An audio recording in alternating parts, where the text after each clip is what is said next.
With me in the studio now is Green Dragon Gas's Randeep Grewal.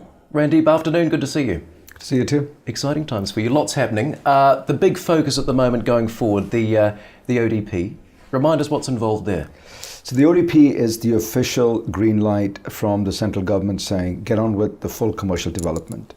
The ODP for our block, the acronym is GCZ, is 67 square kilometer block. A third of it is developed. We produce approximately 5 billion cubic feet from it today. This will add another 6 billion to it. So we're looking for it to migrate up to between 11 to 12 billion cubic feet a year of production. We own 47% of the block. We'll drill 147 wells between this year through next. So by the end of 2018, the entire acreage will be developed and we'll be heading towards an 11 to 12 billion cubic feet of production. So really significant for you.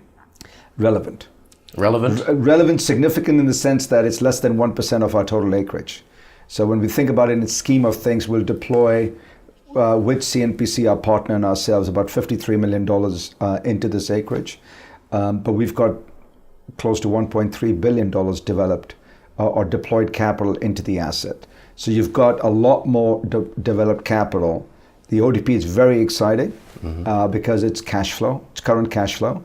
The block currently net cash flows with no debt against it. So it's an exciting place. We'll develop more of it over the next 18 months. We've got plenty to talk about. I didn't get a chance to chat to you a couple of weeks back when you had your results out. But of course, strong gas sales, up 34%. Revenues for the group clocking in at just over 29 million. You pleased with those numbers? I mean, was the year, were you pleased with the 12 months? I think we were pleased in that we continued to demonstrate that the upstream business of producing coal bed methane in China is extremely profitable. So if one looks at our segment reporting, you'll see that our net income is 60% of our revenue. So we've done that consecutively year over year. On a consolidated basis, we had a loss, but that had to do with our downstream business, which is non-core that we're selling.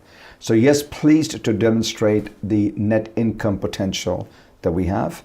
And then I think in a very relevant way, as we dispense our non-core assets, our downstream CNG retail stations, that's the net income one should expect us going in as we add more wells. Where are you at the moment in regards to selling off the downstream business?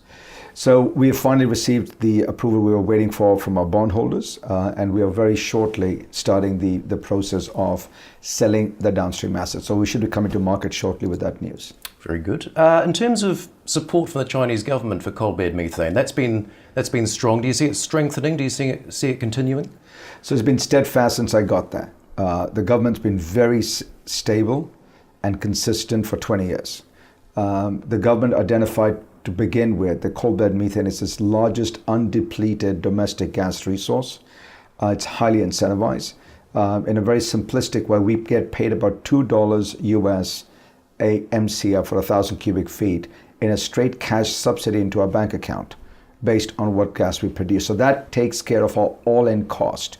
What you sell the gas for is pure margin, hence the 60% net income margin. It's because the government's consistent support for coal bed methane production in China. As you mentioned, you've been there for 15 years. Has it been an easy ride? 20 years. 20 years. About 20. Has it been an easy ride? I mean, has it? It's had its ups and downs. I think the word growing pains applies.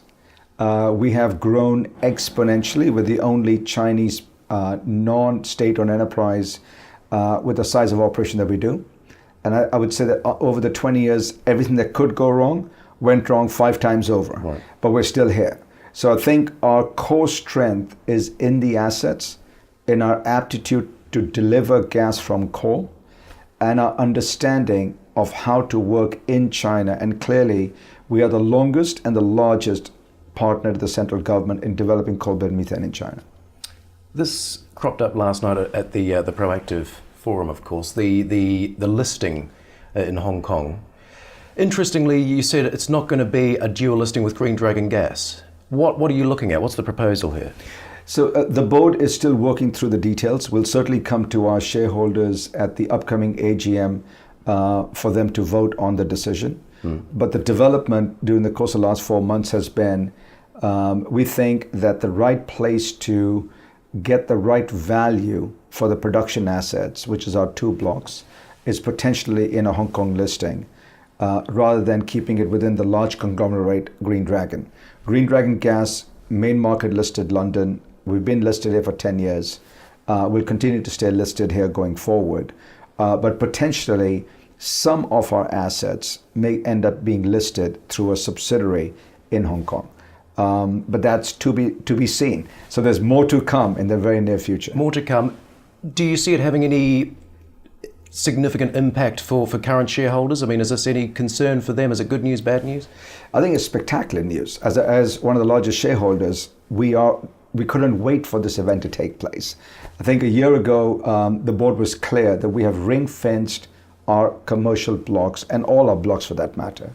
And the board's decision, which obviously we support very much, is not to waterfall net income or net cash flow from one block to the next.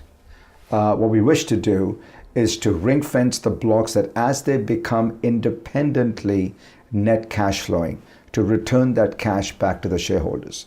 We've had and continue to have lovely shareholders with us for a decade. It's time everybody starts making some money, and that's our focus. In terms of the market cap, sitting around £127 million, given the asset base and the potential that we've been talking about, the market cap has been, and you still feel should be higher. What's the big drag on that at the moment? What's holding it back? Look, I think every chairman or CEO of a company is going to say they're not happy with the market cap. So let's just say neither am I. I suppose what's different about it in our case is if one takes a look at the numbers, we are a pure China player on the ground for 20 years. We are net income generating in our core assets. We have $1.3 billion US deployed in direct capital. Our debt is only $138 million. Our debt to equity ratio, I'll challenge any other company listed in the UK that has that type of a debt to equity ratio. We have an equity sheet. Our equity sheet says that our net book value is over 700 million US. So based simply on all those numbers, the market cap's a bit displaced. Mm-hmm. On the other hand, I think what is interesting, the silver lining, if you will, is that one of the complaints that we've heard over the years is that anytime Green Dragon stock becomes available, it gets gobbled up by a few, and no one ever releases that stock. So I think the good news, the silver lining here, is that there is stock available. We do have a proper free float of 25% for the first time in a decade. So I think as the company delivers on its upcoming milestones in the very near future, there's sufficient trading liquidity for people to get engaged if they so wish.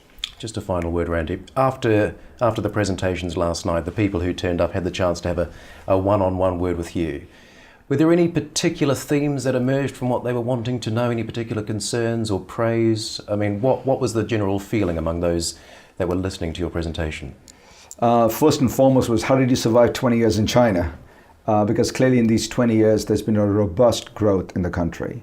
And certainly that growth, fortunately for us, is now moving to central China, which is where our gas resources are. So the inflection point is perfect. I think the second question that was kind of asked repeatedly, would I have done it again?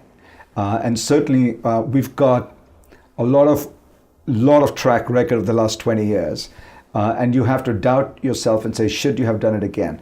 But looking at the big win that we have today in terms of being successful at the asset level, at the operating level, having designed the technology that degasses coal in a clean manner, I would have done it again.